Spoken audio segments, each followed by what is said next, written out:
Brethren, I brought some of these up last week. Asa, it says he even, when he was diseased in his feet, sought the doctors, not the Lord.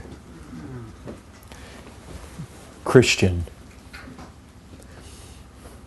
when you are in financial need and you do not seek the Lord first, when you are in medical, physical needs and you do not seek the Lord first, when you need food, when you need clothing, when you need help,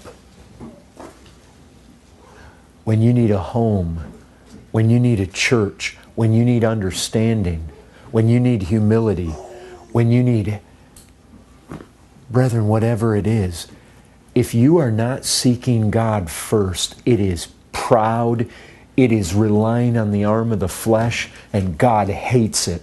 And it is absolutely opposed to the way God created this universe. And I'll tell you this, you've got to become convinced of that. You've got to see that in everything. When you lay your head down on the pillow at night, to thank God that you have a pillow to lay it on. When you wake up in the morning, to thank God that He gave you. Brethren, you've got to be convinced of this. That when you do not acknowledge Him, it dishonors Him. When you do not go to Him for every single need, first and foremost, you dishonor Him. Brethren, man is so arrogant, he is so proud, and he is so independent, and you've got to see it in yourself. If you're going to do battle with it, you've got to see it, brethren, for what it is. You've got to see that your independence. God did not make man to run around and boast in his own gifts or boast in anything he has. The apostle says, "What do you have that you have not received?" You don't have anything. Not anything. Without Him you are worthless. Without Him you are useless. Brethren, live in the light of that. That is a first and foremost fundamental principle. If you're going to do battle against these fleshly passions, and one of those passions, brethren, is self-exaltation. It is a desire in you to set yourself forth, to posture yourself, to position yourself, to look as though you are something, and to take credit for it. Brethren, that's innate in us as natural men. And God help us, we are not natural men anymore. We live in the power of another, the power of the Almighty. And brethren, you've got to do battle right there. You've got to do battle with this. Brethren, let this truth ring in your heads. It's not just that when you don't honor Him, that He withholds this stream of grace. The Scripture says very plainly, He opposes the proud. Brethren, I'll remind you, 1 Peter 5, He's dealing with people in the church. He's dealing with Christians when He said God opposes the proud. Can I tell you something? There are examples in the Scriptures where God doesn't just oppose the lost proud. He opposes the saved proud. You say, can that be? Can there be saved proud? Brethren, that's what Hezekiah did. That's what Asa did. When James and John were wanting to sit on the right and left hand of Christ, that's what they were doing. When they were arguing about who was going to be the greatest, that's what was happening. And that same Peter, who was one of those arguing, would later come along and say, God opposes the proud.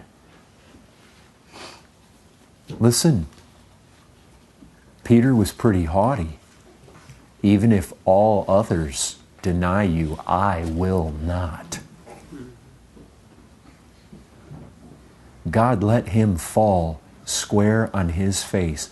He let the devil have his way with Peter in a way that the devil had to ask for special permission.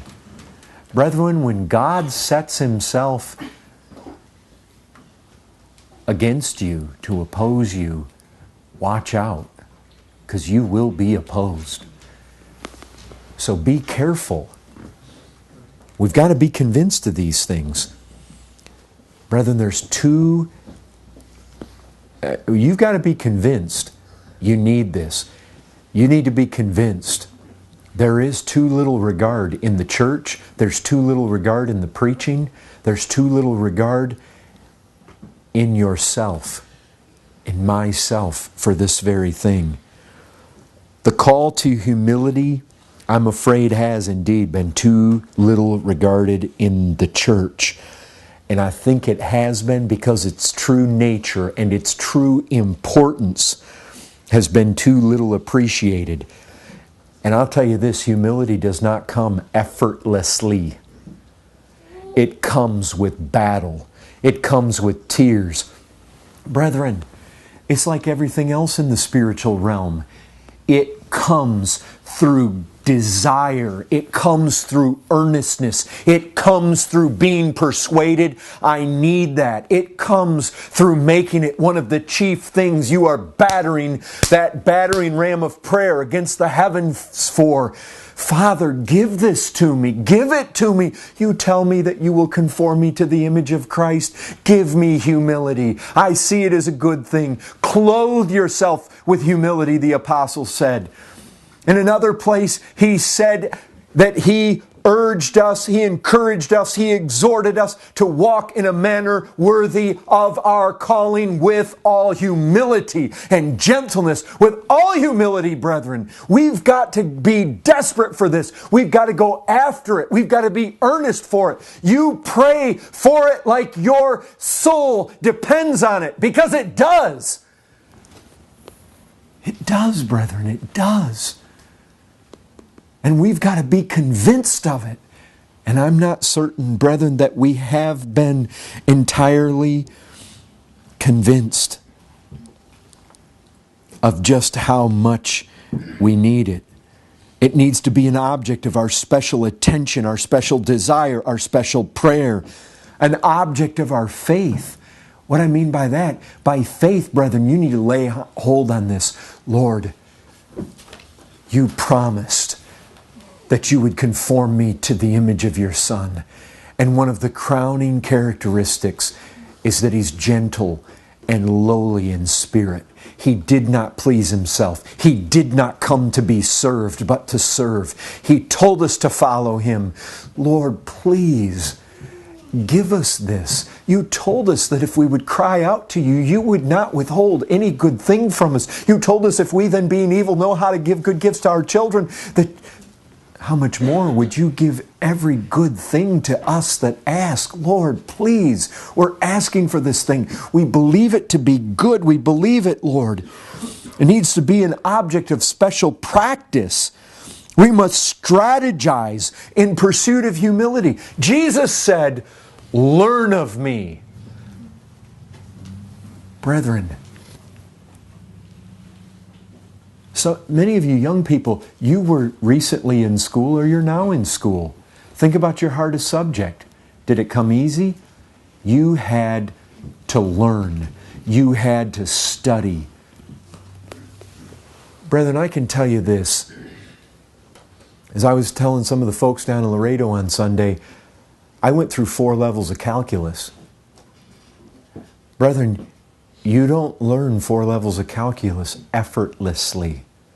And I'll guarantee you this, you are not going to learn the humility of Christ, the gentleness of Christ, the lowliness of Christ in passing and in some half-hearted effort of Bible reading once a week or twice a week.